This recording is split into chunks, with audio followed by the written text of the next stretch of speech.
Hello, I'm Cody, and welcome to Session 18 of my Pillars of Eternity turn-based Triple Crown attempt. Last time, we completed the bounty on the tree monster named the Dweller. We threw Grammarfell, who attempted to murder us in the wilderness, into our dungeons, and we completed the bounty on Sly Sidel. We also defended Caednua from a small attack with a leaden key. This time, I think I'm going to just generally start trying to head in the direction of Twin Elms. I do not know, or Deerford Village at least. I don't know if the game's going to let me get over there. My guess is no. I thought I might need to do more of the main quest first, but I'd like to try and see what it lets me do. I guess I've done Wooden Plains. I guess I have to go to the Stormwall Gorge and see if I can go north or east.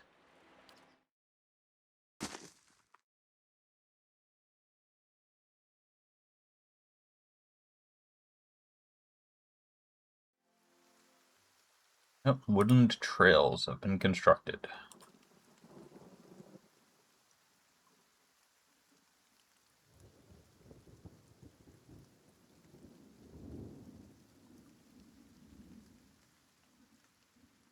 Like most of what remains, just more bonuses upon resting, and I will probably always favor, or almost always favor, just grabbing the perception bonus on resting.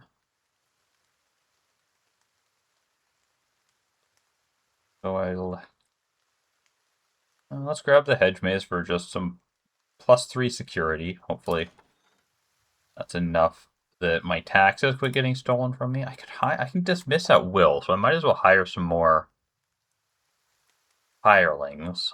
It's unclear to me what the actual benefits of prestige for security. Like, there's obvious implication. More security probably means I'm more successful at collecting taxes, but maybe more prestige gets me more taxes. Maybe increases the chance of positive random events versus negative ones. I don't know. But either way, these are also cheap. I should just fill up. Let's see. I like the idea of having a Scald.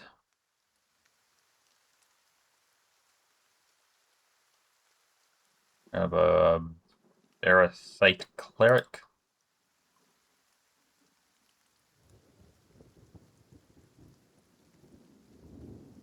Like me an Archer, sure, why not? I got 4 out of 8. Vanguard Soldier.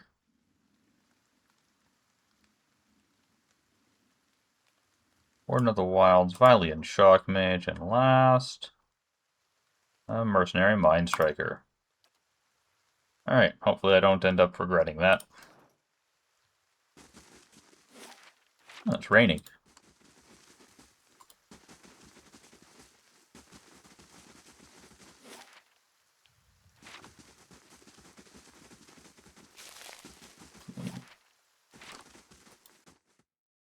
Feral Druid.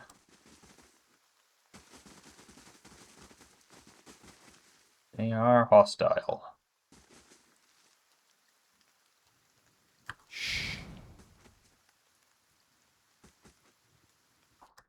Shoot, I'm already too close. There we go. Alright, well. Get our opening volley. Ready, Watcher.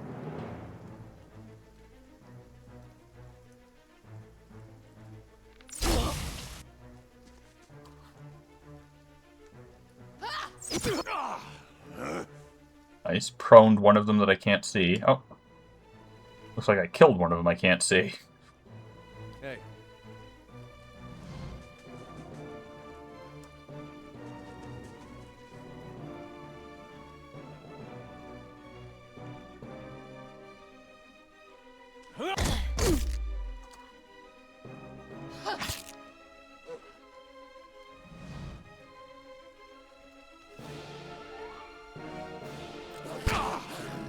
Ooh, big hit for the fox. I shall deal. Dominated. Nice to have that trigger, though it's definitely not the one I want it to trigger on, since that one's likely to die to the DOTs, but oh well.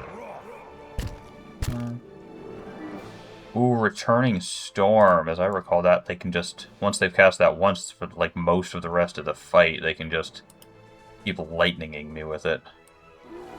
That's terrifying.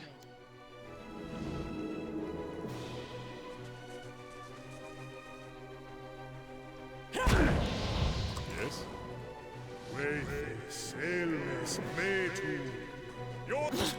Ready, Watcher. See if we can get interrupt on that. Nice. Oh.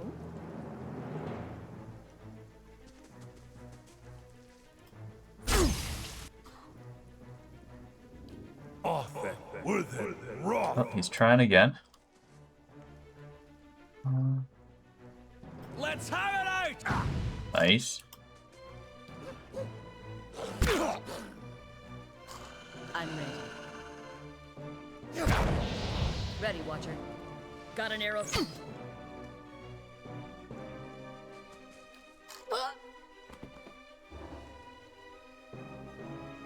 I just hired those hirelings and I instantly get hireling payday. $850 gone. Wow.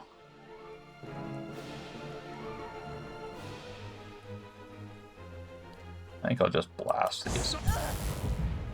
Hey.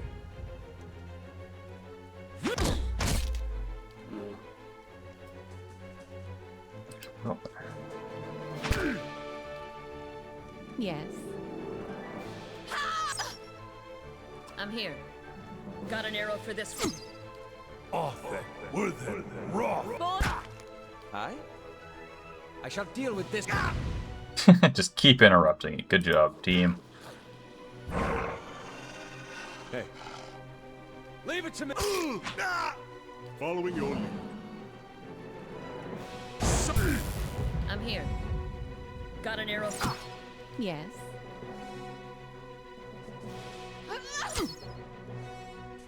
I'm ready.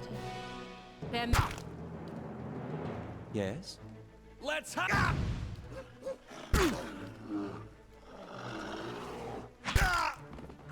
Easy. Nice. laying low. Nice, and another trove of fine gear.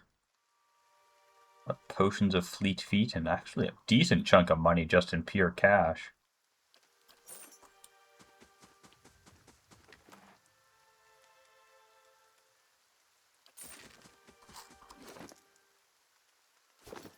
$5,000 after having hireling payday and that looting.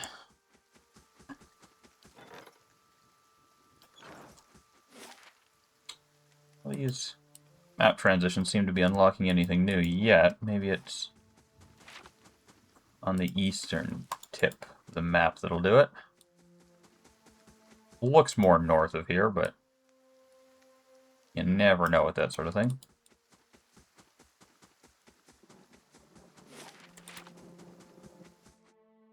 Lioness. Oh, it's wandering. Spot on. Started off with a stun and a prone. Excellent. And looks like this was the only enemy in the fight, so it should die. Oh, I hit two things there. Something else. Oh, there we go. More enemies. Hey. You're not getting through me.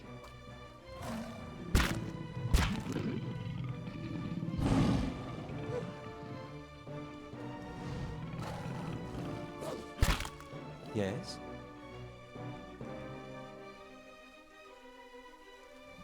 Let's have it out!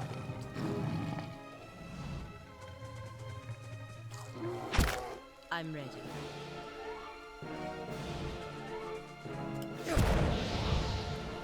Yes? Way sail me. For Totoa! Dead on. Yes. Spot on. Nice. Aye? I shall deal with this one. I'm ready. Permet kong swolias. After him, Itamok. Following your lead. Roak 10! No! Alright. Well, Still worth it. Ready, Watcher. After an Ishmak. Hey, leave it to me! I'm ready.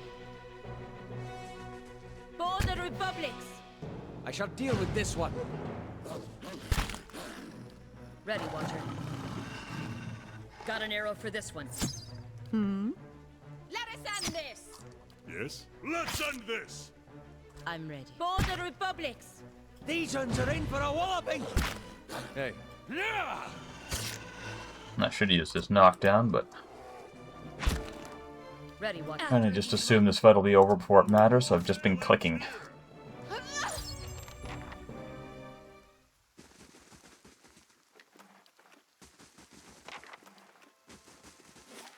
There we go, unlock Deerford Village. Oh, I'll see what I can find.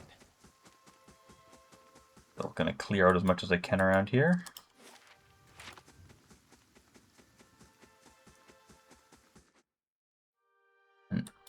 Adragon.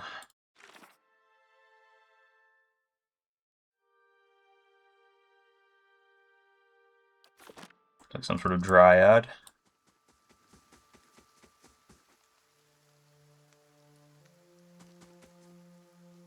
And a Doemenel. Thought I'd fought Doemenels. Apparently not.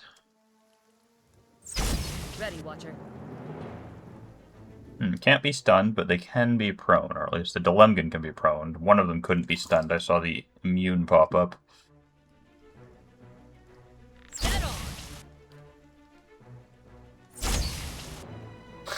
Nice. Oh my. I was expecting more of these Adragons and or Doemenels, not a trove of more lions.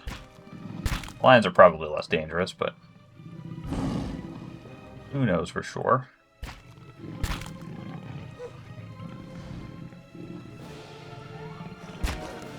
Yes?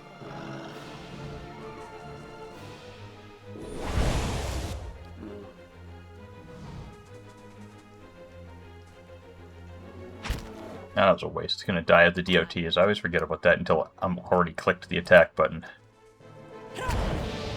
Following your lead. Way, sail me. Let's end this! Let's get a good shot with this. Aye? Let's have it out!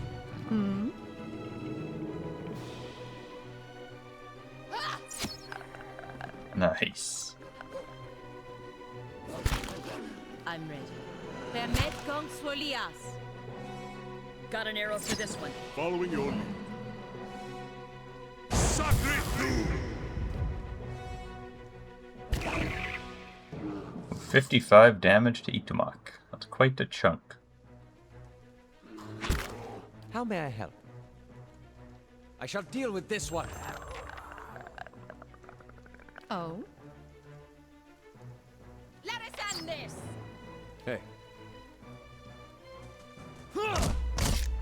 I'm here. Got an arrow for this one. The arches vox converan. Following your lead. Sacred Doom! Got an arrow for this one. How may I help? These ones are in for a walloping! Let us end this! Nice clean fights. Slowly now. Fairly a large zone, it seems.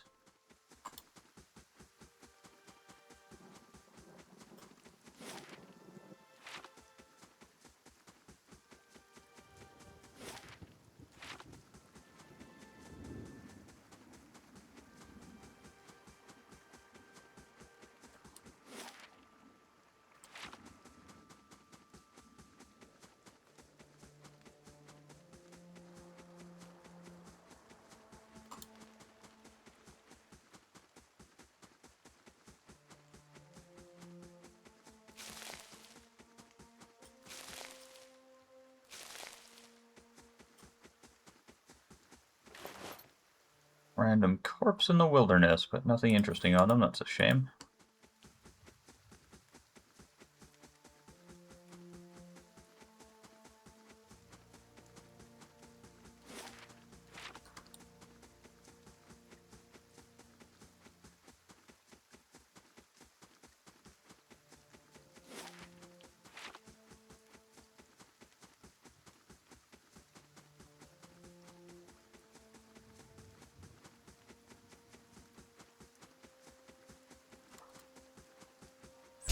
on. Sorry to the deer, but the fact that it was detecting me made me nervous. Also, I wasn't sure if I got experience for that or not. Didn't think so, but didn't remember for sure. Like this is just a dead end. Yeah. Yeah, I'm vaguely remembering something about having to come back here once the rain stops. I've got to assume is just something that happens at some point in the story progress. Oh. Chewing on a piece of uncooked meat, a small Orlan dressed in tattered leathers offers a mumbled greeting and waves his hand. Despite his pleasant smile, the upper portion of his face is in a sorry state. An eye patch, stitched with a stylized eyeball, wraps around his head, and his ear is a mangled remnant that twitches and spasms while the other ear perks up at your approach. Next to him is the splayed carcass of a deer that appears ripped open by a bear or wolf. You hear a gurgling rumble next to you. Again, he places her hand on her stomach. Her eyes are on the carcass. Still fresh. Itumak's pink tongue lolls out of his mouth. If this is your deer, you need a new game warden. Name's Heravius. Hungry? I can't eat all this. First catch of the day, help yourself.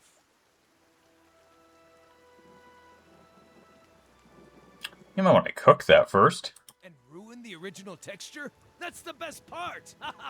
Just see for yourself. Turning his attention to the corpse, he plunges his hands into the deer's vivisected abdomen. Eat up! Guess I'll give it a shot. Gods, no! Don't eat it! I assumed you realized I was being a churlish ponce. I applaud your bravery, but unless you've a cast iron stomach, I don't recommend eating the feces tube. What killed that deer? One ornery Stelgar. Though looking at the deer's insides, it had a malformed but delicious heart, and would have been dead within the year regardless. Gallowayne chose a fitting end for this fine animal. Pardon me, I shouldn't pray with my mouth full. What brings you out here? Other than the delicious venison, new trees to document, new animals to sketch, new sights to be seen. I've learned as much as I can from the druids of my circle. I'd rather wander and learn than take root and stagnate. So if you're traveling to Deerwood and need another set of hands, I'd welcome the safety of a group.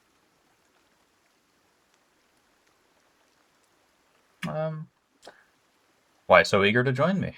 I'm a stranger around these parts, and I've had enough of solo travel for the time being. But it was just an offer, friend. If you have no need of an experienced druid, so be it. Not at all. Consider the offer accepted. Splendid! It'll be an honor to run with a pack for a change. Well, let's give Aloth a bit of a break, I think, and see what Farewell. Heravius has to offer. I want to move him there for... I'll lead the pack. there. Keep the formation. Right, yeah, that's a sensible enough formation. Need something? He's got fine leather armor, fine wand, fine spear. Now he's got the rot teeth, I guess, because whatever.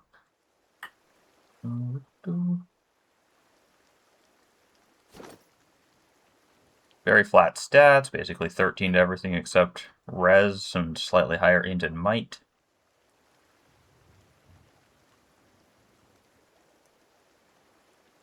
Balance.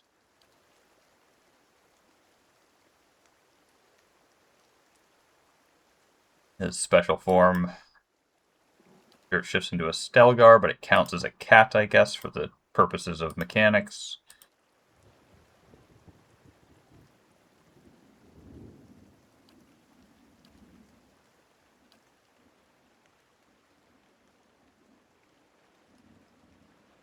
Alrighty. Level him up. I guess he's going to be leveling up in largely the same way I leveled up Aloth, just because. Bonus damage while he's in his animal form. I mean, never gonna have him and Aeloth at the same time, so it does make a certain degree of sense to just say, yeah, I'll grab Gallant's focus with him as well.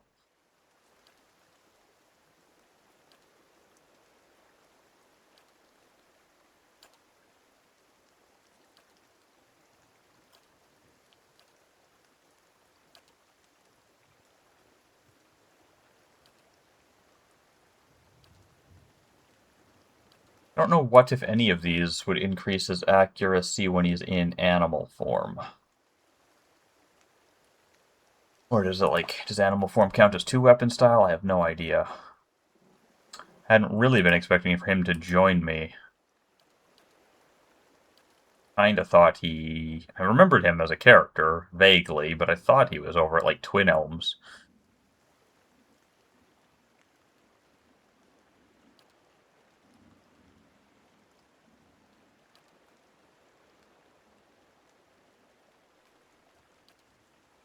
I think I'll just go with one of the elemental damages then. Which do I like more? Shock, freeze, corrode, or burn?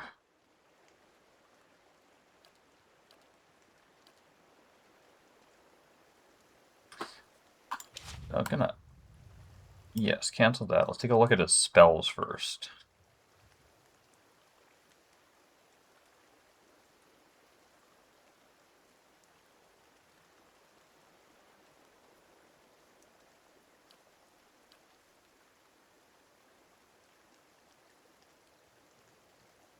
Remember the various bug spells being, like Insect Swarm, being very potent. Also, he's got that Sunbeam and Burst of Summer Flame that are both burn.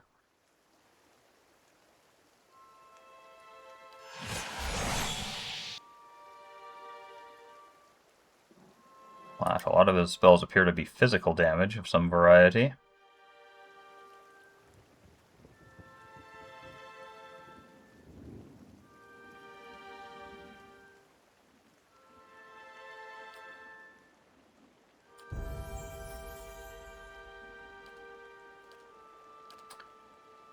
Didn't make that choice much easier, but I'm going to go with Burn.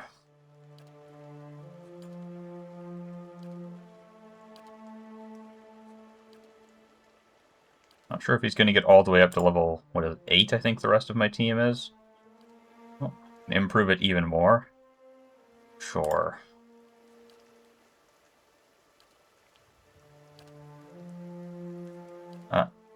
Okay, yeah, he got to 8.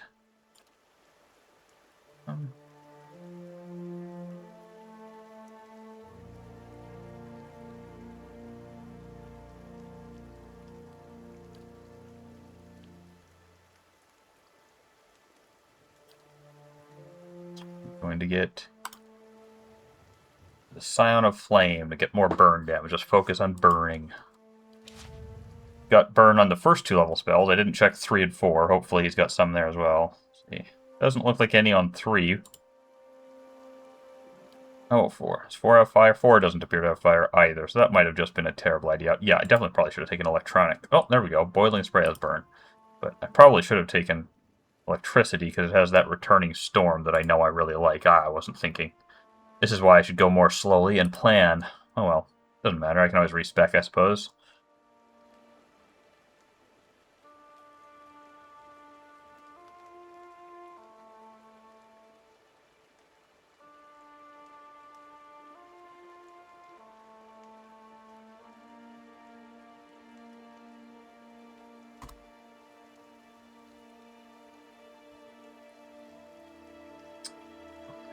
Read these more carefully in combat. Harder to digest them when I'm not actually strategically thinking about their uses. I shall be quiet as a calm. I suspect he's probably just generally worse for my team than Aeloth, but fun to try someone new, and Aeloth generally the least useful of my party members, mostly because I suck at using wizards, not really because wizards suck.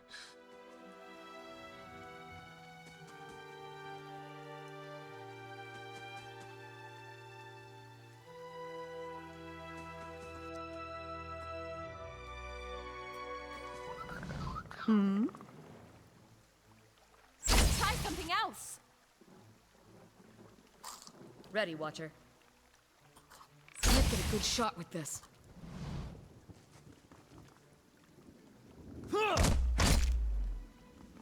Yeah?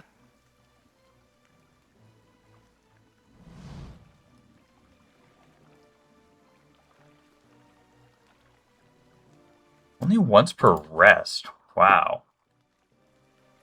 I would have assumed that would be per fight. Die already! How long are you into animal form for? Only 3 turns. That is pathetic. This is what I never liked about the druids, is I always wanted to play a druid in this game, as I liked the way the animal form felt when you first turned into it, but it doesn't last long enough, and I don't really care for... Like, I wanted to have one focused on transforming, with less focus on spells. No, the sequel with its kits had one that let you be an animal form more by virtue of letting you turn into all of them over the course of a combat, but that felt like an awkward solution.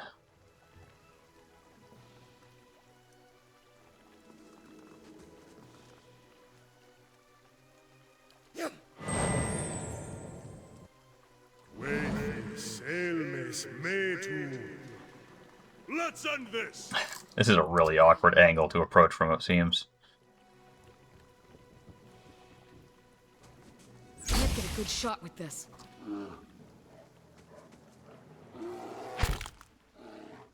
Yes? Proactive!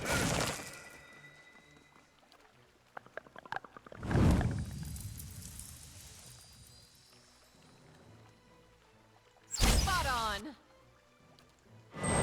Need something?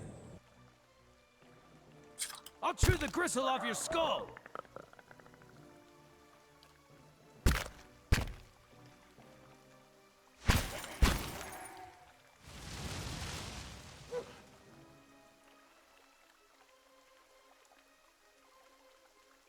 Very much looks like E2 actually be able to just walk forward there. Ugh, the pathfinding in this game is awkward. After him, Itamok. Hey. There, hopefully, at our inching forward a bit, we'll make it so that E2 can get into a better position. Yeah, there we go. I'm ready. Permet kong swolias. I'll chew the gristle off your skull! Ready, Watcher. God, that infestation of maggots does so much damage. One cast and has half my team half dead. My bow's ready. Following your lead. Let's end this! Finish them!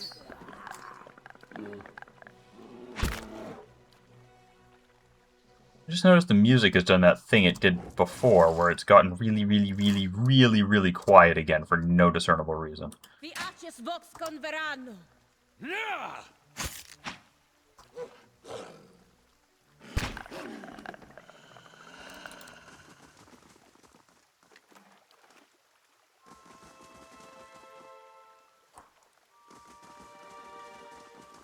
What is this? A stairway down there, but I guess I can't go down because of the rain. Much like at the shore. Oh, and an interactable there.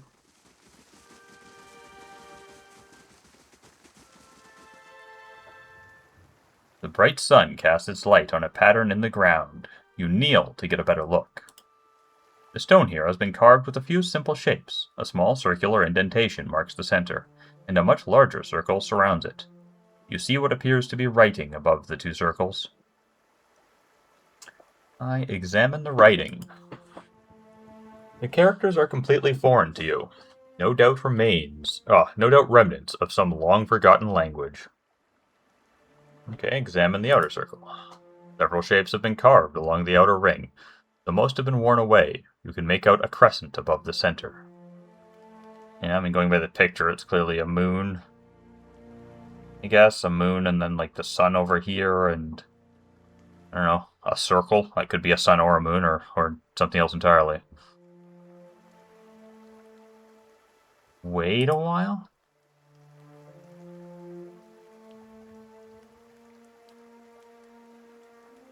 Same thing. The indentation is shallow and smooth. It looks like it was intended to hold something. Okay, well, I guess I have to come back with whatever... Oh, well, it glows at night.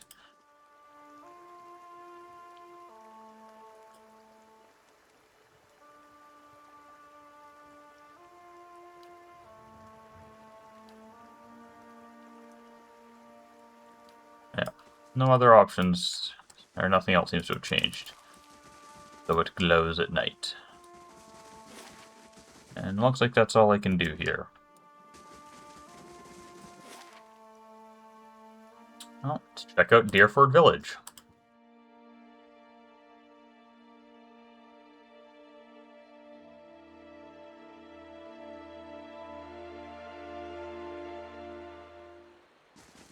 So, Kana, what do folks in Rawatai do for fun?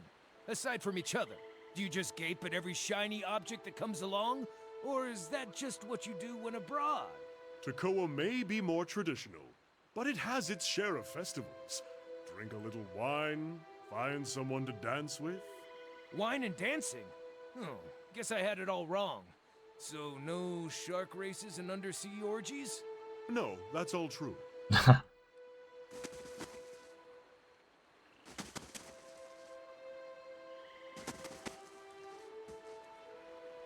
An elf idles by the road, watching the village across the river. He nods as you approach, and the cowled figures standing near him fall silent. Hail and well met. Greetings, friend. A slow smile forms as he eyes you. I've heard of you. Word has it you've been busy in Defiance Bay. He draws closer. I'm busy too, and eager to finish my business and get back to the city. What business is that? Haven't you heard? There's a murderer on the loose.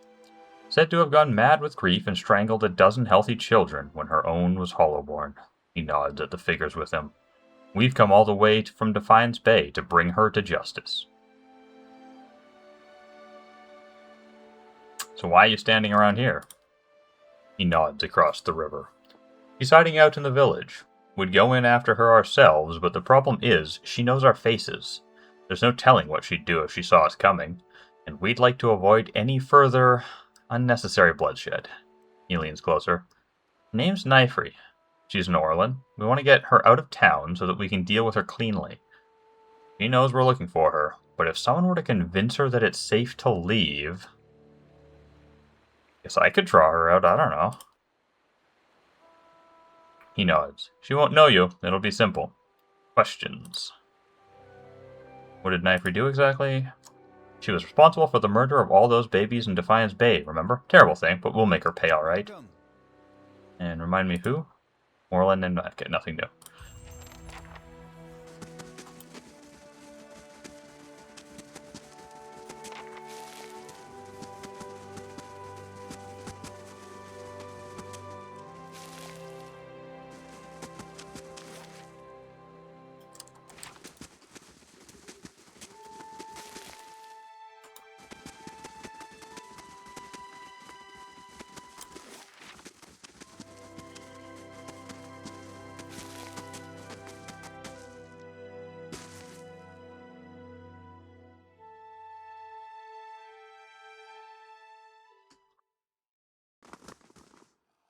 Slow and silent. You must be wanting Beardmar. He's out of town. I'm just keeping the candles lit until he gets back. Alright.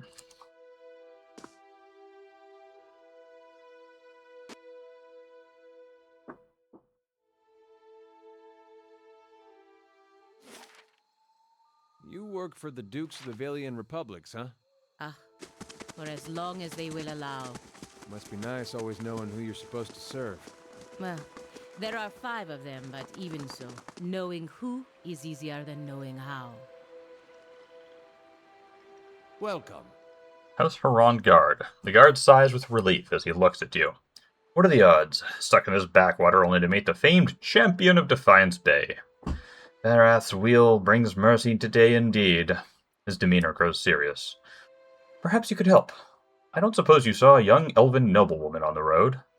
I'm stuck in this wretched place with the rest of my unit until we find her. I don't believe I've seen anyone like that, no? Same as everyone else in this blazing village, he sighs. Perhaps you could go speak with Lord Herond at the inn anyway. He'll be grateful for the assistance, and it could be the local will open up to you about his daughter's disappearance more than they have to us. Getting flooded with quests. What have we here?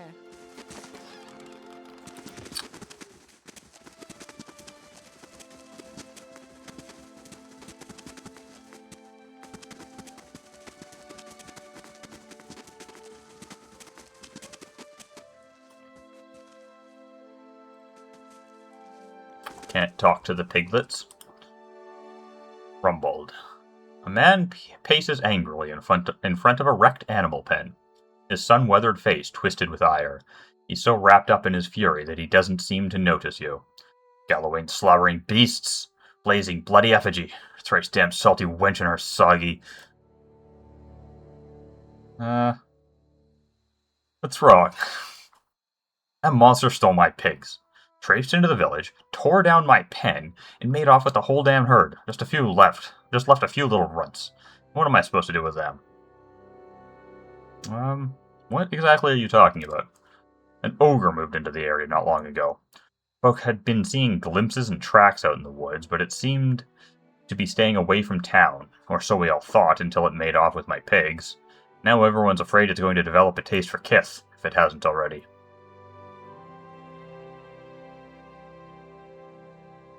So you saw this ogre take your pigs? What else would have destroyed my pen and made off with my herd? And at the same time the rest of the village is seeing a 10-foot monster out in the forest. I know it's too late to get my pigs back, but it had set my mind at ease to see that thing's head shorn from its neck. In fact, you bring its ugly pate to me, and I'll trade you something for it that's of less use to a farmer like me than to a rowdy-looking adventurer sort like yourself. What do you know about the ogre? I guess they don't have those where you come from, do they? It's the same as any other, I'm sure. A big, ugly son of a bitch with a nasty temper and an appetite to match. Trigal could tell you more. He claims to have seen it in the wood. You can find him in his shop right next to by the broken tower. Need something else? Need to find an Orlin named Knifery. Know where she is? Never heard of her. Alright.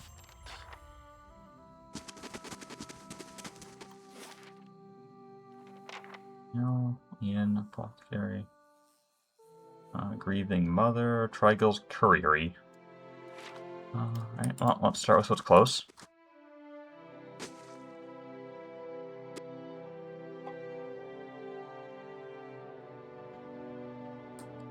I'll take a look. What have we here?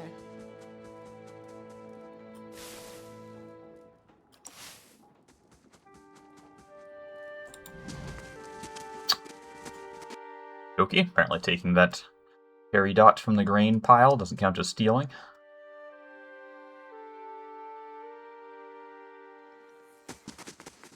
Are you staring at my eye patch or my ear stump? Sorry, I was only thinking. The eyeless face seems to hound my steps. They say he unravels mysteries as well as hides them, but I'm starting to doubt it. Wild does not unravel, but he helps guide you to the path of learning for yourself. If he gave us answers, the resulting knowledge would be without value. You never get frustrated with all these riddles and obtuse prophecies? Just once, I'd like to get a clear answer. And just once, I'd like to meet a woman who goes into heat at the first whiff of Stelgar urine. But that's not going to happen either.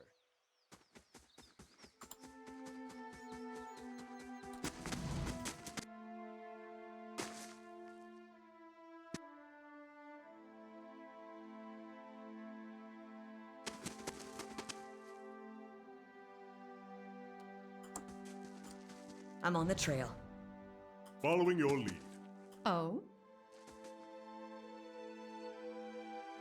Ready, If we Watcher. can take whatever this is.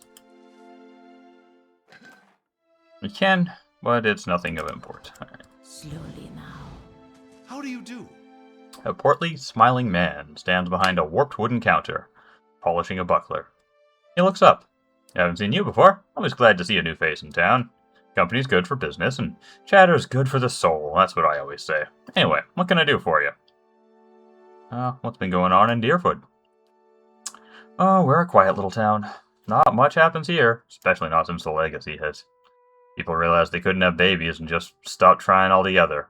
That takes a lot of the excitement out of the day-to-day, if you can believe it. Okie dokie, let's see what you got for sale. Or more accurately, let's unload all my garbage onto you, and then see what you have for sale. 2,900, not bad. All grass. Crits can prone, hits to crits, plus to reach. Be decent if I had anyone wielding pikes. Hours of St. Rumbold, also crits can prone. Bonus crit damage multiplier. I'm not sure if that's part of this weapon or if that's a greatsword thing generally. I think that's part of this weapon. Accurate 3. Certainly think that's better, substantially better even than the greatsword Chie is using, but Chie really only uses her greatsword if she has to, so not spending more money than I have on it. Bonus damage to prone, stunned, flanked enemies. That's pretty cool. Tezi's Thorn. Bonus accuracy with low endurance, bonus damage with low endurance. And Crushing Lash. Unique Spear. Angio's Gambason. Bonus to athletics. Grants plus 50 attack speed for 5 turns, minus 11 endurance over 5 turns once per rest. That would be fantastic for the right character. How much is that? 4 grand. I think I might end up buying that. It's light armor, but on Chie, that much extra speed. I mean, it's for 5 turns, it says, which with her intelligence would probably map to like plus 2 turns. Which might not be worth it, but maybe Sagani? I don't know. Definitely going to buy it. Well, almost definitely. I'll probably buy it, but who knows to whom I'm going to give it, if anyone. Bonus aura, zealous aura area of effect. I don't think zealous is the one she uses. Bonus chanter area of effect. That I will take for $800. Though I don't know if that 20%... It's so hard to find information on how the nitty-gritty of this game works. I don't know if that 20% chant area stacks with if he had a plus 10% area of effect item generally. And if it does stack, how does it stack? Does one apply and then the other, making them multiplicative, or are they additive? Or is it just the larger bonus takes precedence, so it would just be an overseeing ability would be meaningless for his chant if you had that equipped. Wish information was clearer in these tooltips.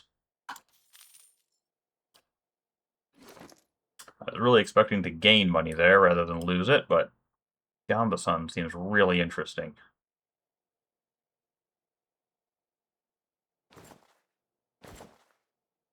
Looks better, too. Not a huge fan of the color, but other than that, it looks better. Let's see. Yeah, only 2 turns.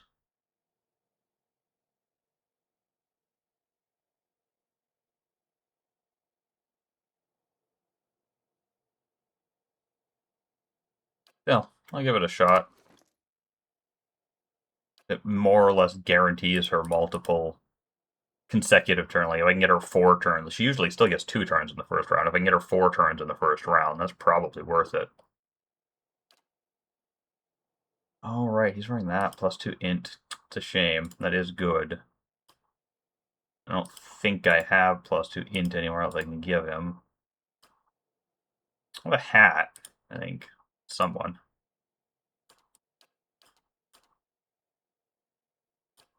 Yeah. It's more important to have int on him than on Edar. We'll do this. Those around. You care about... What's your defense for spells? I did kind of like that on him. Resolve and perception. Yeah, perception. So that'd just be +1 resolve. All better than nothing. Tears. +3 perception. I think the hat will eventually more or less give her +3 perception, maybe +2, I don't remember, but some amount of perception, I thought. But boy, it's not leveling up fast because she needs to get crit, and I'm too cautious with her to get hit most of the time when I can manage it at least.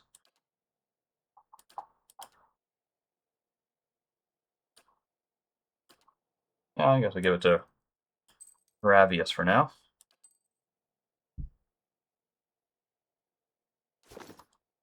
Certainly.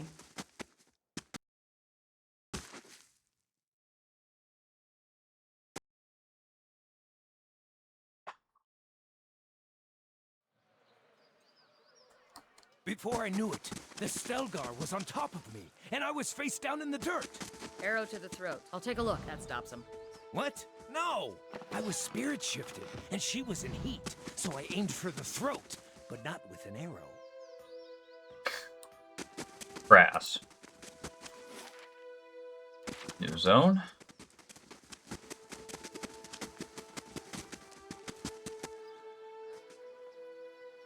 The middle-aged peasant woman is dressed in brown leather cloth, draped down to her knees.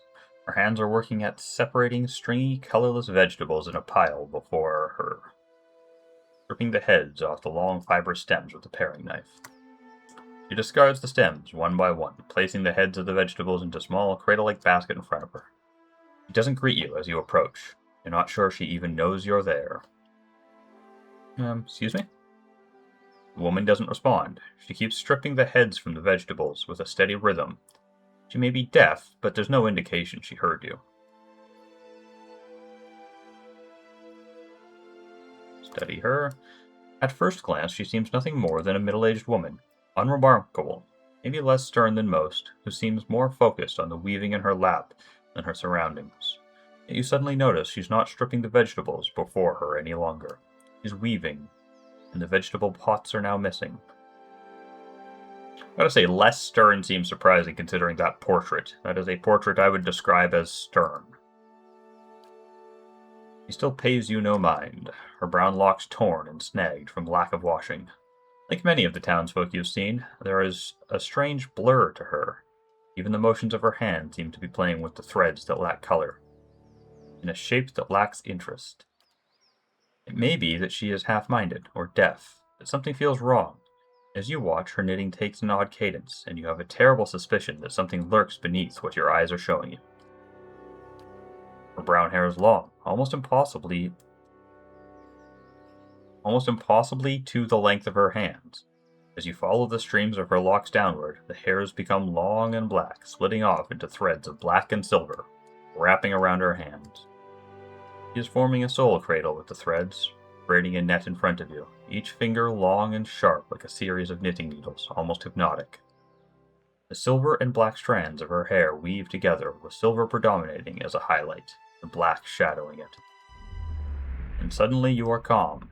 You are on a plateau, almost at the height of a tower, several stories high. The plateau is like a table lying beneath a clear sky, and beneath the plateau, surrounding it in all directions, a forest, hazy with mist. Although whether it is actual mist or distance or a recollection.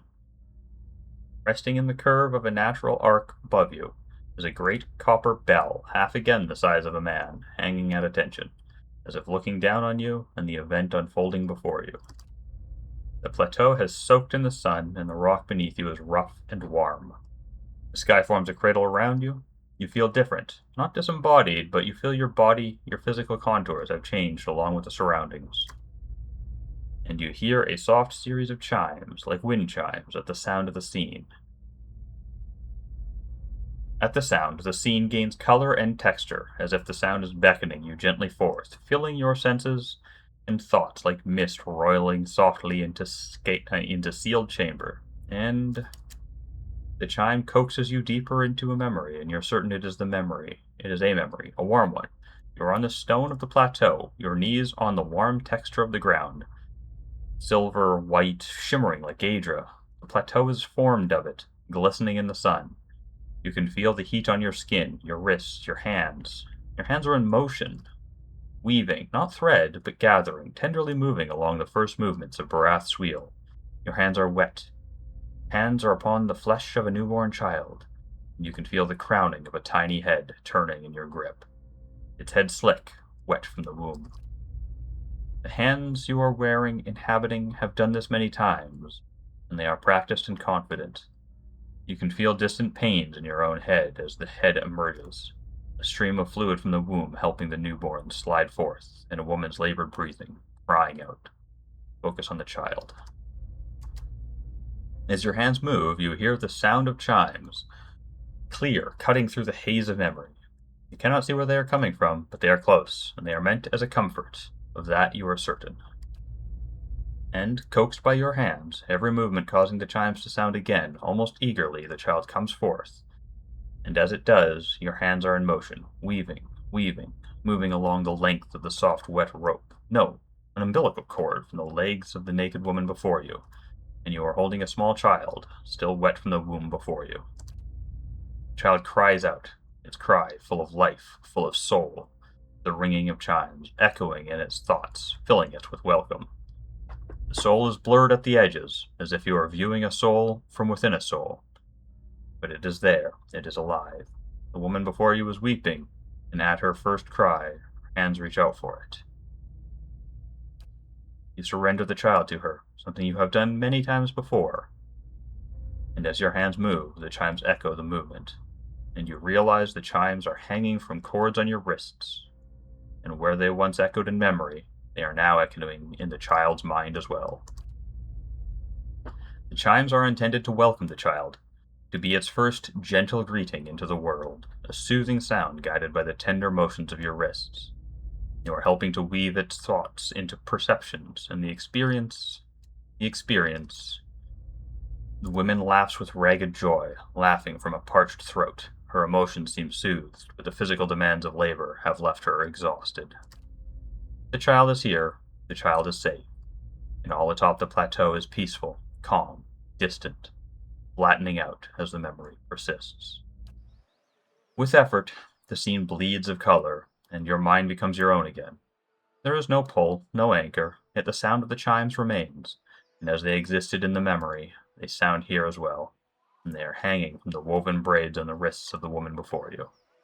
Even as your head is spinning from the touch of her mind, the sound of the chimes on her wrists is sharp and clear, as if coaxing you back to the real world.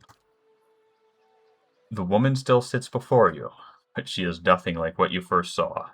She is wearing black, shredded garments that drape over her form like streamers. Her hair is streaks of black and run through with silver, her age almost impossible to tell. She simply feels old, like a crumbled watchtower. As she lifts her head to face you, you see that her hair is draped across the front of her face like a veil. What you first saw of her was a mental glamour of some sort, unconscious, and you realize that what you see is not what the world sees, and you are perhaps the first to see her true self. Still, you don't sense a threat in the realization. If anything, you feel a sense of relief from the figure. You can hear her thoughts, and she is glad to at last be seen. Good Lord, that was long. Reminds me of that old, if I'd had more time, I would have written a shorter letter epitaph. Fuck me, that went on forever. And really did not have anywhere near enough content for the sheer amount of words. You hallucinated that you were the midwife helping someone give birth. Does not need to be... God, I don't even know. It's so long it doesn't even fit into the chat log. Does not need to be that long. Get to the point, game. Who are you? I am seen, but the eyes of others do not remember. You were the first to see me as I am, the call stripped aside. There's a light touch on your mind, a caress, and her left hand mirrors the motion of the touch, reaching up to the air between you. You hear the chime on her wrist sound softly. Her hand moves as if pantomiming, resting on your cheek at a distance, and she speaks softly and slowly. Your memories. cadence of wheels on a caravan track, fever, questions by running water, violence in a night's campfire, arrows in the dark, and fleeing, falling rock and cracking stone, and a storm. The storm that brushed you. Did its screaming wake you from your mind's cradle? Your memory of it is painful. Its cry is difficult to ignore. It's like a child. Many children crying out. I encountered a bivouac, yes, and it did seem to do something to me. Her hand withdraws shyly, chimes sounding softly once again. The woman stands uncertainly, as if she had been sitting for some time, or is too weak to bear her own weight. You notice her cheekbones are tight, her face gaunt. Yet while her stance is weak, she seems determined to stand before you. You are able to see me. It is almost a question. You suddenly realize she doesn't seem to know what you saw when you looked at her, the image on the plateau, yet the image was so clear, so sharp, you're surprised she didn't feel you there. To see me is a rare gift. A watcher's gift. Was I helping a woman give birth? I was in your head and hers. So many questions, thoughts, whirling like storm winds. That storm still roars through you, deep beneath your thoughts, yet muted and secret, like an underground river. I cannot tell if it is carving new channels, or eroding what keeps your true strength buried. The fact that you could hear it at all, survive it, is something few have ever done. Your power will grow stronger with each soul you touch, as it allowed you to reach out to mine. There is a silence, and although it seems to last for but a heartbeat, in your thoughts it stretches out between the two of you, like a pull between your minds. You blink, take a breath, and then you realize she wants to ask you a question, yet can't form the words, as if assembling them is painful. Or there are simply not enough pieces. You wish to travel with me? You feel a wave of fear, gusted with the strength of relief, although oddly, her expression does not change. Then fear dissipates, and you feel strength and certainty, as if the plateau from her memory lies beneath you, and a calm sky looks down upon you.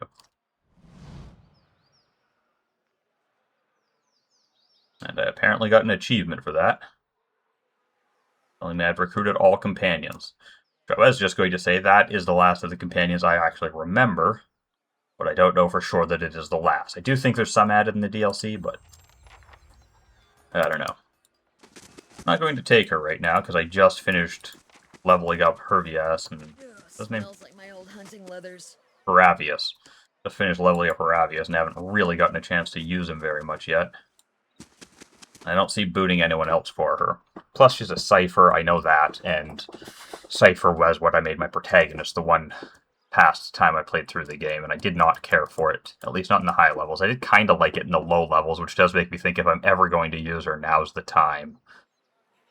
Oh, I'm starting to convince myself that maybe I should give it a shot. Yeah, I gotta boot Heravius out. Need something? Can I do this here? Do I have to go to a inn? Thought there was a way to. There's an Certainly. inn right here, right? Yeah, let's just do this. Get her leveled up at least. Who knows? Maybe, I think I vaguely recall sometimes in Cade Noah during combat, it like has your non-active party members take part. And that would suck if she was level 1 when something like that happened. Surely even you can understand that. We're decent folk, my lord. Perhaps you should leave and check the wilds. Gods keep you. The innkeeper digs inside a mug with a dirty rag. His eyes under a thick brow are tired but watchful. He gives you a quick nod as you approach the bar. Don't see many travelers these days. Something I can do for you. Now, let's see what your rooms are. Yeah. Don't actually care what the rooms. Meanwhile, watch your step. Consider all that later. Stat-wise, oh, high int is decent. Bad perception, good dex. Decent build, I suspect. Let's see, mechanics. I'll do the same with her as I was doing with Alof and Haravias, I guess, skill-wise. Certainly, a Cipher has the benefit that I don't find myself super cautious about their spell slots, since their spells don't work that way. 1 point in athletics.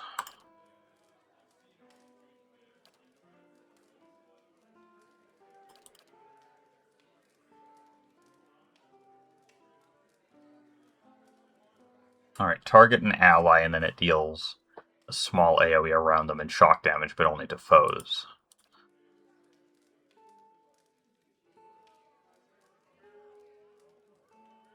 Or blind a specific target, as well as daze them, and blind nearby targets as well. That's definitely the one I'm going with, I think.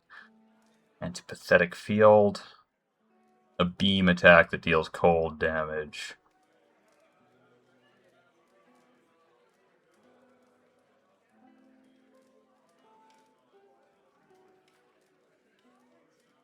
Yeah, Eye Strike it is.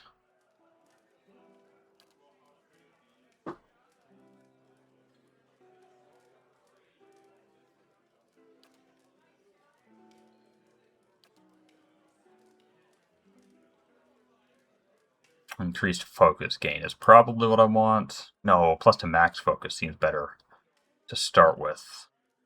I don't remember for sure, but a vague part of my memory says that your starting focus is based on your max focus, so that lets her be more likely to have a spell right out of the gate, I think, but I could just be wrong. Let's see, Paralyze versus Will, and stuck AoE around the primary target. I remember using that a lot.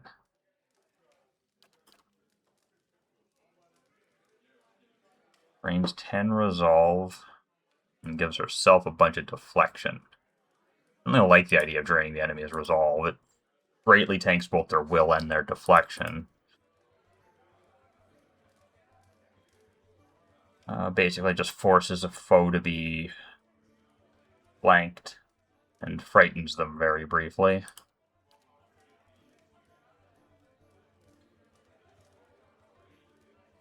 This is just chain lightning, but slash damage.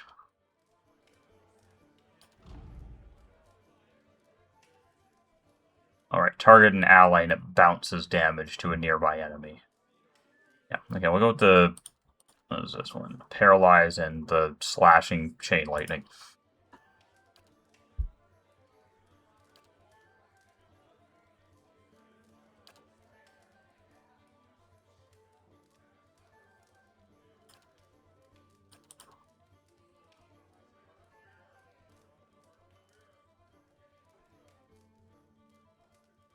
Effectively, any damage done to the target is increased by 30% for 3 turns.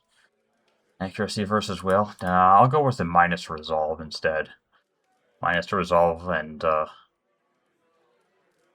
makes her more durable. It's mostly the minus resolve, effectively giving all the rest of my team plus 10% chance to hit. Maybe more if they're using will-based attacks. An increased focus gain. Stealth and mechanics. And 3rd level spells. Just a massive single target burn damage. Certainly likely. What's the range? Good range, good. Frighten and sicken enemies, that's pretty decent. Sicken is all attributes -1, fort and will -10.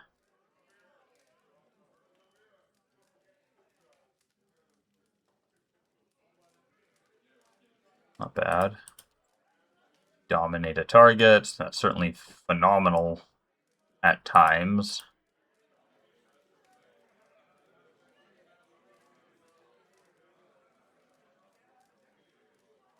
Causes an ally to just damage all nearby enemies when they get damaged.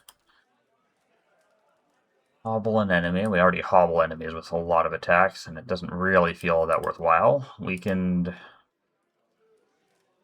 On reduced by 2, movement by 1. That's better, but I don't think it's worth it. Rebounding wave, a psychic between a cipher and an ally, crush damage to everyone between. I really don't like these attacks that are like between the cipher and an ally. It's so awkward to get the positioning to what you want. In general, the cipher abilities just seem to get more and more gimmicky the higher level you get, which is what I disliked about the high level cipher. Ended up mostly casting level like 1 through 3 spells, as I recall. I could certainly be wrong. It was a very long time ago.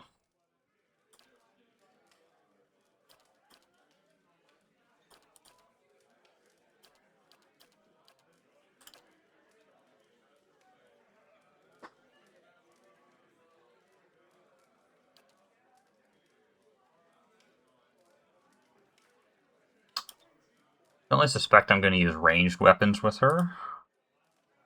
It makes sense maybe to grab marksman.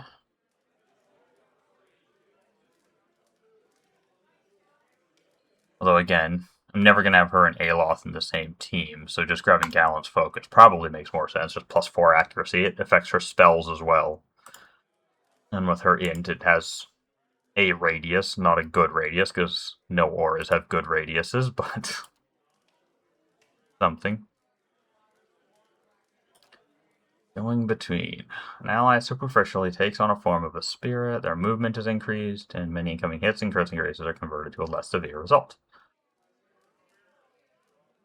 Target an ally, 25% of the crits become hits, 25% of the hits become grazes, and 25% of the grazes become misses. As well as getting the move speed. That's interesting, but very gimmicky. Steal plus 10 from a random attribute for 4 turns. Wonder if you can just like stack that over and over again. Not that it matters. It seems unlikely to be something I would take. Like a cowl in the target area, stunning the target and dealing raw damage to all enemies within. High chance of causing interrupt. A target plus an AoE around the target, just raw damage. Fantastic. I'll take that for sure. Especially since it only hits foes. You know, the more I read this, the more I think she will probably be the one of the 4 members I suppose I have for her vying for her slot. Aloth, Durant, Heravius, and her. All of her abilities seem to be like, this just hits foes, so I don't have to worry about the fact that expert mode makes it very hard for me to target AoEs in a way that doesn't hit my own party. So I was really liking that Summon Tentacle spell Aloth just learned. That was quite potent.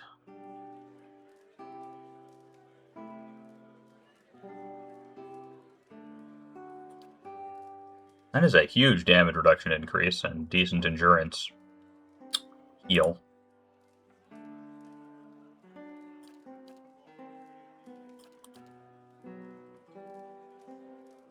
A stealing damage reduction.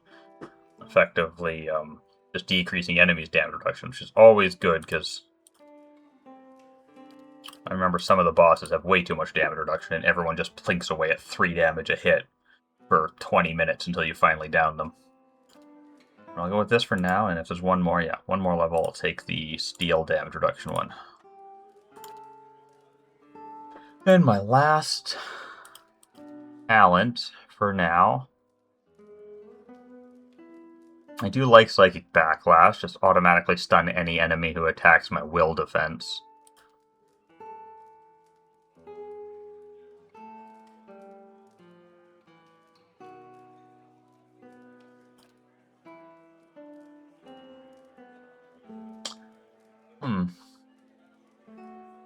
I don't think you get... What is it? Focus.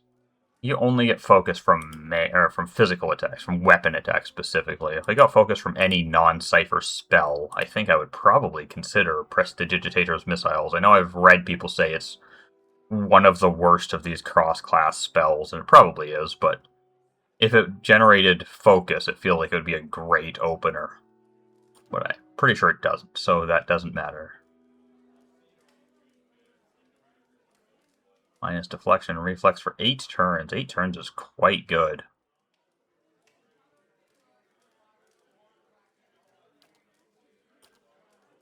is it? Yeah, it's a standard. If that was a free action, I think I'd definitely take that. Not surprised it's not, though.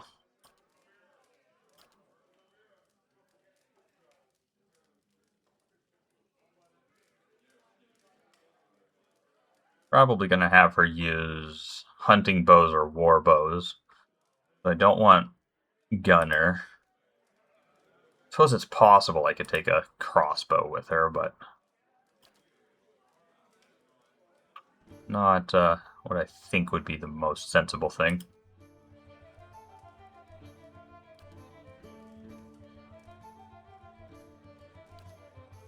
Well, when in doubt, I'll just go with the Psychic Backlash. Stunning enemies is always good, and having it happen more or less passively. Sure, why not?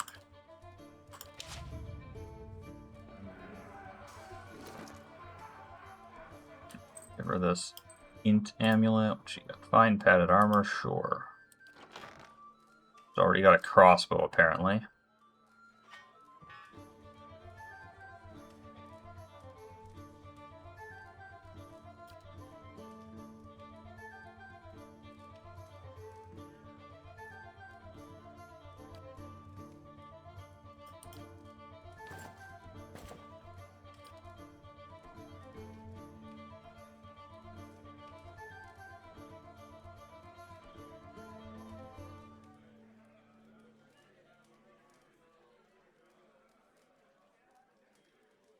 Everything I've got seems to go in the next slot.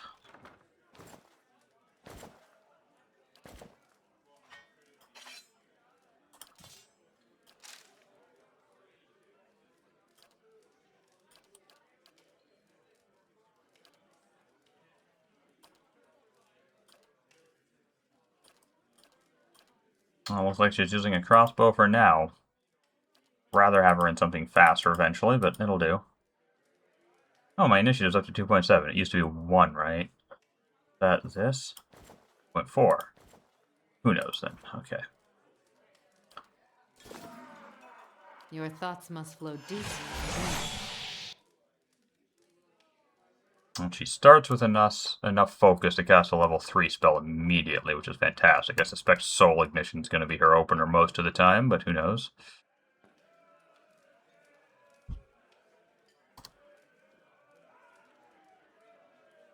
Hotkey a few things.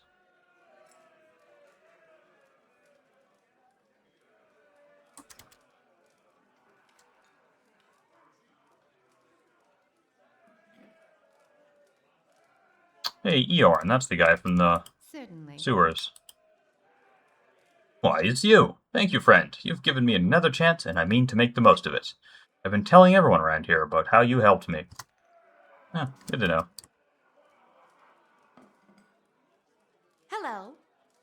A redhead stands by the fire, tuning her lute, and plucking its strings. She hums snatches of a melody as she goes. First time at the Drac again. Normally, I'd have a song ready, but I haven't quite worked out the tune yet. I'm writing some chants about the founding of this inn. Say, you interested in a story? I haven't finished the chants, but I could tell you about it all the same. Sure, let's have it. Oh, excellent. These rustic fables are always great fun. Let me get out something to write with. Pelagina rolls her golden eyes and exhales for an excessively long time through her nose. It was built in the time of Hadrit's rebellion. An Aediran lady, Thenu, once had a keep here. One of the towers still stands, but the rest is said to be buried under the village.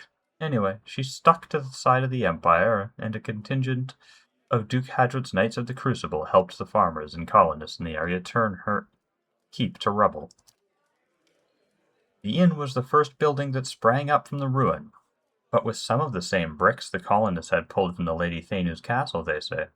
Supposedly, the quarterstaff of her chief wizard even got lost in the construction, mortared into the wall or nailed under a floorboard.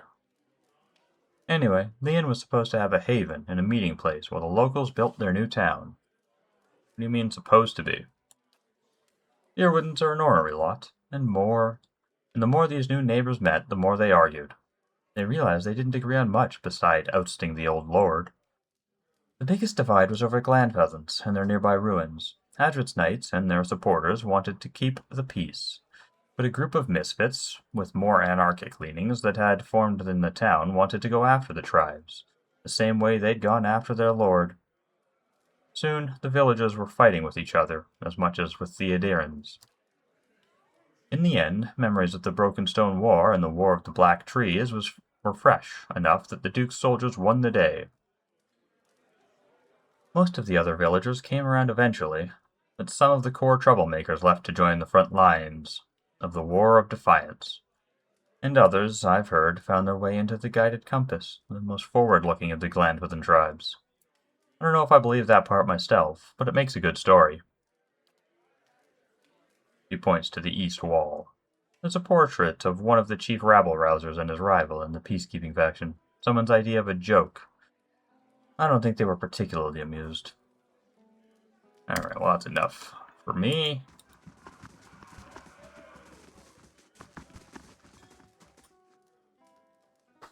The man wears Adir-style robes, simple but elegant. His fine leather shoes look like they were made for padding around indoors, yet they're caked with mud. He yanks at a lock of hair twined around his silk-gloved finger. His fine features are etched with anxiety. My child is out there. Do they not understand? My lord, we're doing everything we can. Unfortunately, these villagers... Beasts take them all. I don't care how you do it, but find her. Your child is missing, I take it. Yes, Lady Alice, my daughter.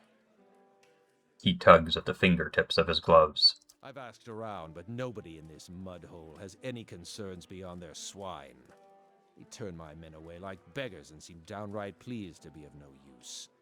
But you're not one of my soldiers. And you look like you're used to getting your hands dirty, if you don't mind my saying so. His guard leans in. My lord, Harong raises a hand to silence the man. If you find her, he nibbles at the thumb of one silk glove. Tell her I won't be upset with her. We can come back, and all will be well. I just want to make sure my Alice, my child, is safe. Nothing in the world is more important to me. Okay, tell me about your daughter. Alice. Of course. Let's get a description. She's a striking young woman. Bears more resemblance to her mother than to me. She has auburn hair and delicate, well-bred features. She must be, 28 or 29 now. And her disappearance? We'd stopped in Deerford for a few days. On our fourth evening here, I was making plans to continue our journey. Lady Alice was feeling unwell and went to bed. When I retired a couple hours later, I found that she had vanished. None of my men had seen her go, and no one at the inn knew where she was. Since then, my people have been combing the village, but we've yet to find a clue, and the locals have been no help. And why did you come here? It was merely a stop along the way to Aina's Rest. However, she took ill shortly before our arrival, so it seemed prudent to allow her a few days to recover. And what's in Aina's Rest? He frowns as if about to protest, but he gives a sigh. Lady Alice has reached an age where it is prudent for her to marry. Given this legacy business, I can't let her fertile years slip by, nor do I want her womb to fester in the presence of so many Hollowborn. Let's see. Alright, goodbye.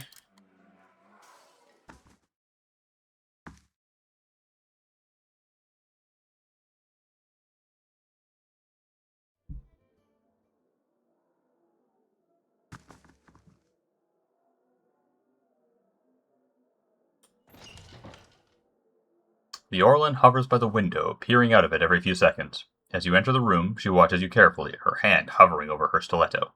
She cranes her head to peer behind you. Anyone follow you? Who sent you? Well, I guess someone told me you were responsible for heinous killings in Defiance Bay. Let me guess. Was that someone named Madreth? She draws her stiletto. It's a lie, plain and simple. Got on the wrong side of his employers, and now he's after me. But if you're here to do his dirty work, I won't make it easy on you. Well, to start with, let's hear your side of the story. What story? The Doemenels came after me. I just happened to rob the wrong people. How was I supposed to know they'd already claimed it? She runs her hand under her hood through her hair. It was an honest mistake. I'm just trying to survive now, and if you spoke with Madreth, You know what where he's waiting. Please, help me get out of here. Well, I'm certainly not siding with the Doemenels. Go east. The dress waiting for you on the west of the river. He nods slowly. All right, I'm trusting you. Don't have much choice. See if you can send him the other way. That should buy me some more time. She follows the hooded figures towards the stairs, giving you a final uncertain glance as she passes through the door.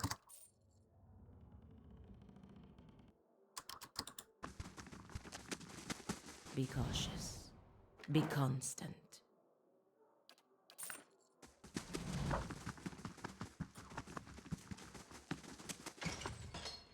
What have we here?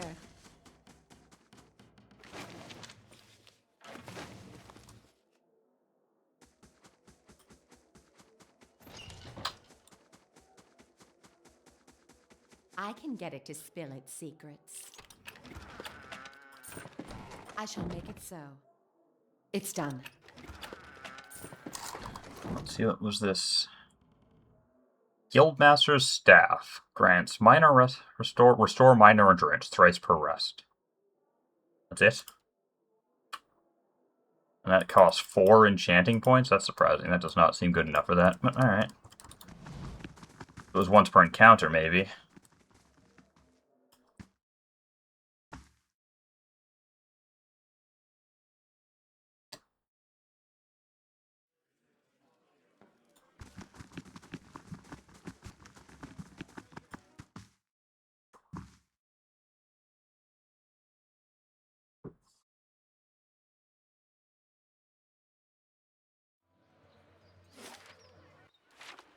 Go talk with the fellow that sent me after the Nefri.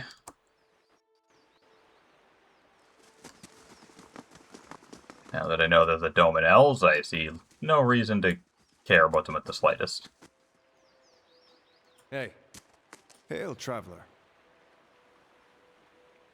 Found Nefri yet? I'm ready to get out of here. Yeah, and I let her go. Don't worry, I'll catch up to her right after I take care of you. Gained an achievement. Gained 3 ranks in 3 dispositions. Must be honest 3, I guess. Oh, new quest. Get that after the fight. Got here. The cowled woman. I'm guessing cowled man here is a monk. Lady with the bow is probably a ranger. I like killing the rangers first since it gives me their pets for free, although the bouncing shots often seem to kill the pets while I'm working on them. Not this time. Ready, Watcher.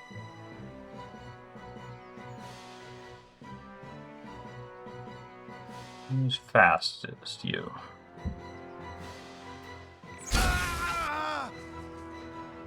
Only a graze, sadly.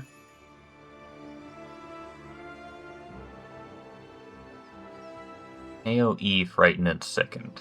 4 meters. That might cover everyone. But is it centered on a person? Yeah, foe target plus that. Is there anyone central? Yeah, maybe. Standard type. Are they all standard? Is that standard? And it looks like it might be that all Cypher spells are standard effect rather than cast. That's a huge improvement as well.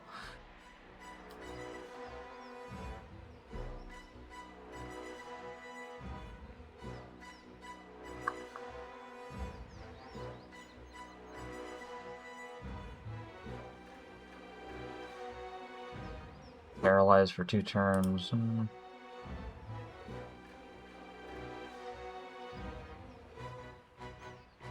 Well, let's go with the Frightened and Sick and see how many of this hits. Everyone. Fantastic.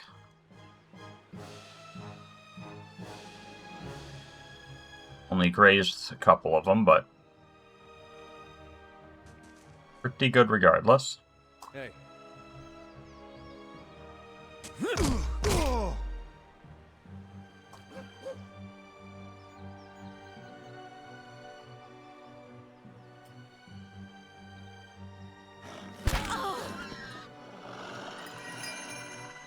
Oh, she's already got another turn. That's surprising. That was quick. I shall end.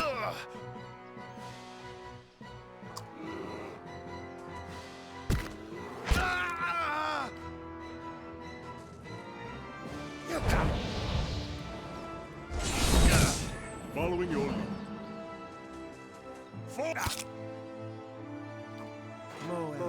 Ixi. Anna! Oh?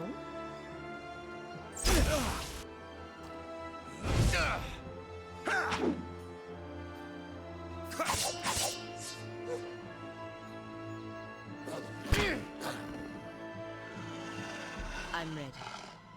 Ball! Ready, Watcher. My bow's... Hey.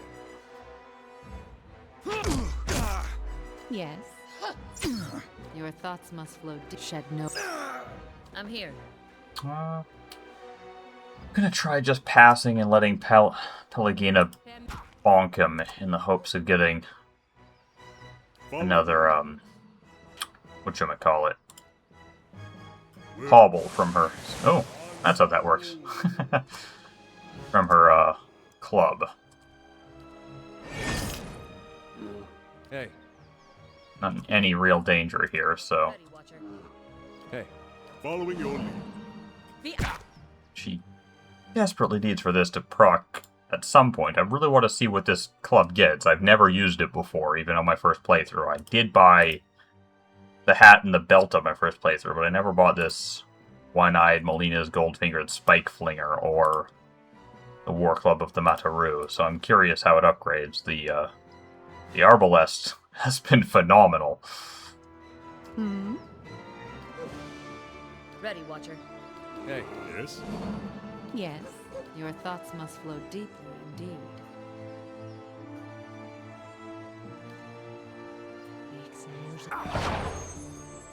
Ready, Watcher. Hey. Yes. I'm ready. Ball! Never lucky. Yes? She Yes. I'm here. Yes?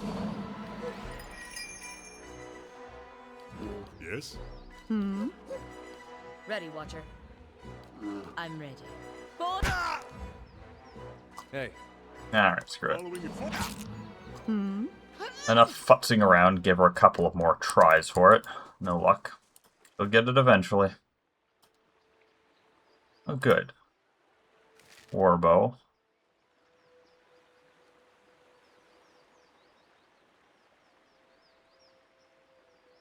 Oh, $1,000.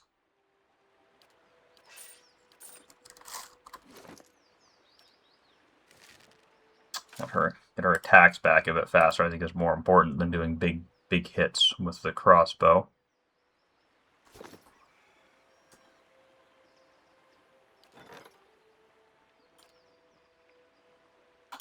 Ring Finger. Awards 25% experience, something called Niden's Finger, 500 to 1,000 copper and treasure. Niden was a Glanfithan murderer who was notorious for both his brutality and his ability to avoid capture by the tribe's best hunters. When he was finally captured and put to death, his body was buried in a secret place near Cliaban Rolag. Areo had given the unusual recommendation in the hopes that the Engwithan ruin would capture the killer's soul and prevent it from returning to the wheel. During the recent cleansing celebration, an Orlan child stumbled across Needham's grave. Not realizing what she had found, she told her parents, who guessed what it was, and in turn told members of their tribe. Within a day, Needham's burial site had been plundered by a few foolhardy Glanvithans, the body carried away for ritual purposes. All that remained was the ring finger from his right hand. The Anamfatha opposed the use of Needham's body for preparing sacred objects and will reward anyone who can return it to them. Okay, I don't know that it matters which companion you do. Send Haravius. New here, give him something to do.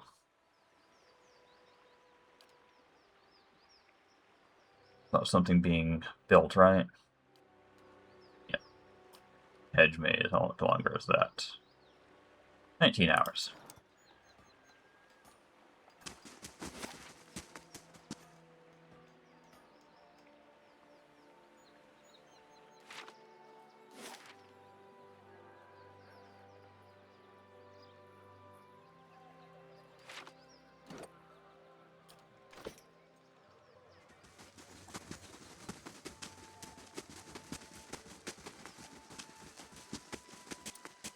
Hello. A young woman leans against a wagon, one arm and one side of her face covered in bandages with raw, rippled flesh showing underneath. A minty, tangy scent wafts from her dressing. She smiles painfully. Just ventured into town. I'm about dry on some of my stocks, but you're welcome to have a look-see. How'd she get burned? She turns her face to the ground. By the flame, how bad does it look? Just say it. I know you'll tell me straight.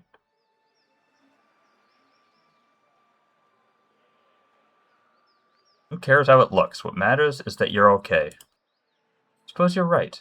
Good thing I know my poultices. I've been keeping an eye on a drake's nest east of town, at Durford Crossing. The beast stayed just long enough to lay a clutch and moved on. Thank the Sky Mother, it wasn't a full-grown dragon. She looks at her bandaged arm and grimaces. Fresh eggs are much more useful than the ones you get passed between merchants or left in nests for weeks or more, and that clutch looked to be at its peak, though I'd thought I'd see about getting an egg, but didn't realize so many of them had already hatched, or that young worms were so territorial. Oh, what's so special with the eggs? They're one of the strongest tonics known to Kith. If you leave out Caro Galan, of course. Not saying anyone should take that. The dragon's eggs are known to make Kith bold, purposeful. Some even think they'll protect from bioex, she shrugs. All I know is everyone's pining after potions made from the dragon eggs.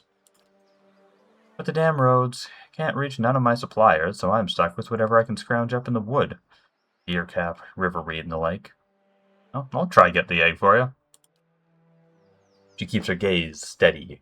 You see hope kindling in her eyes and twitching at the corners of her mouth.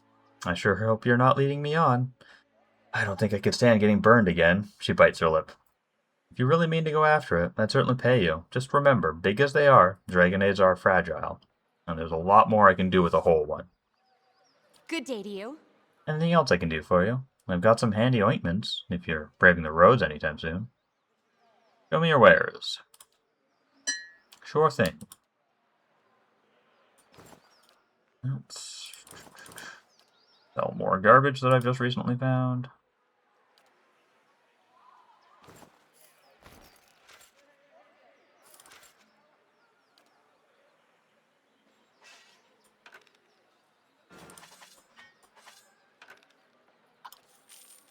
Nice.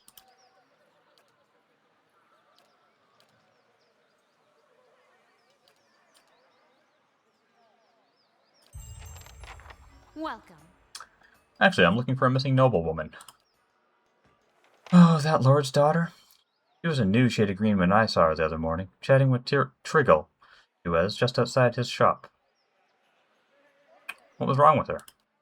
She tugs at a bandage. No offense, but I hardly know you. I'm not one for gossip, and I certainly don't want to cause the poor girl any trouble.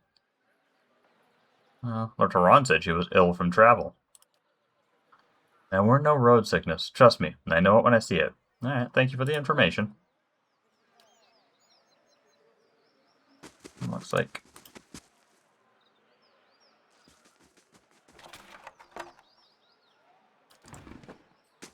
that, up here, if anything. Just more backer NPCs. Slowly now. Random lootables.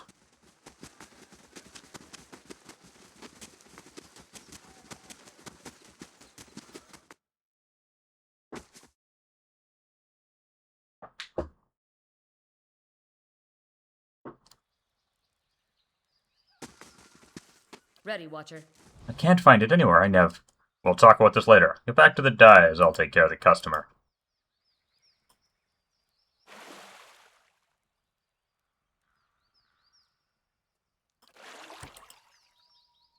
Looks like I managed to steal a key.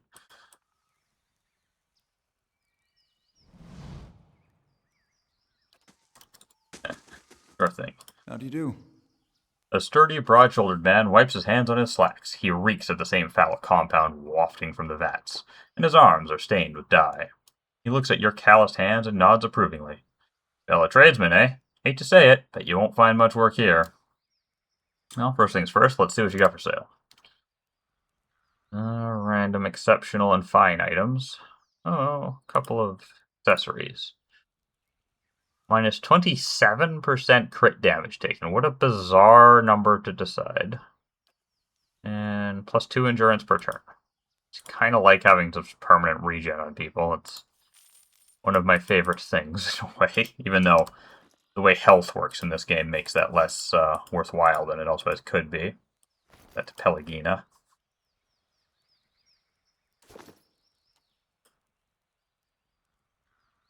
Can you tell me about Aelis Haronde? He shrugs. Only that her father's men have been banging down doors and stirring up trouble looking for her. I never met her myself. Hendon said you had met. He folds his arms. The smell of tallow and animal dung wafting off him. Did she now? And what else did she say? That the two of you were talking. What was it about? Her father's dragged her out here to get hitched to some backwoods noble. She wanted an escape, all right, and I was happy to give it to her. We snuck across the river a few nights ago for some private time. Came to find out we weren't exactly alone. An ogre, taller than Winfrith's tails, sprung out of the forest, and we were so lost in the heat of the moment we didn't notice until it was upon us. It grabbed Aelis and disappeared into the night before I could even pull my britches up.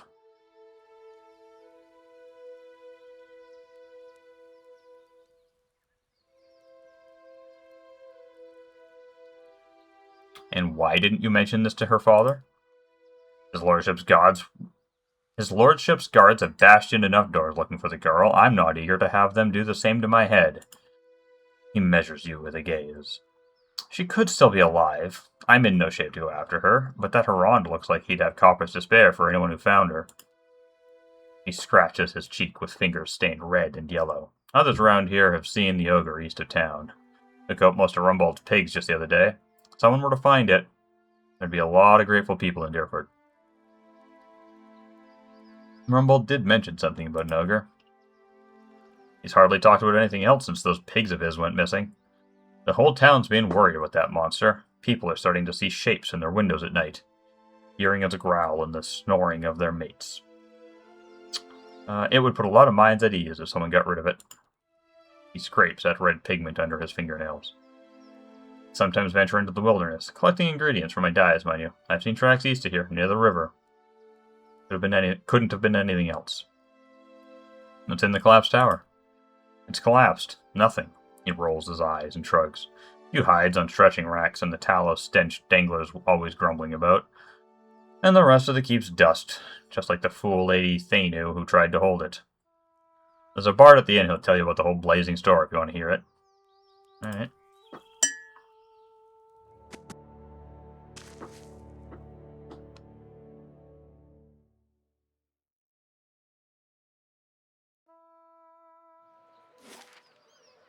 Well, that seems to be everything in Deerford. Head up across the bridge.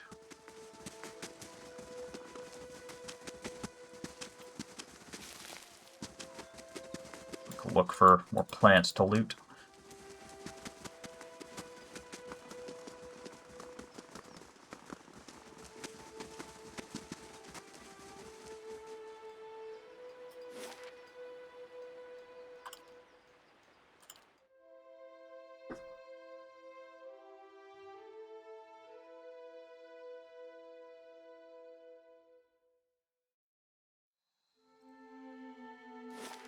This will be the start of a new area, and I'm out of tea, so I'm going to call that the end of the session. Thank everyone for watching and or listening, and I hope you will consider joining me when I start session 19 of my Pillars of Eternity turn-based Triple Crown attempt next time.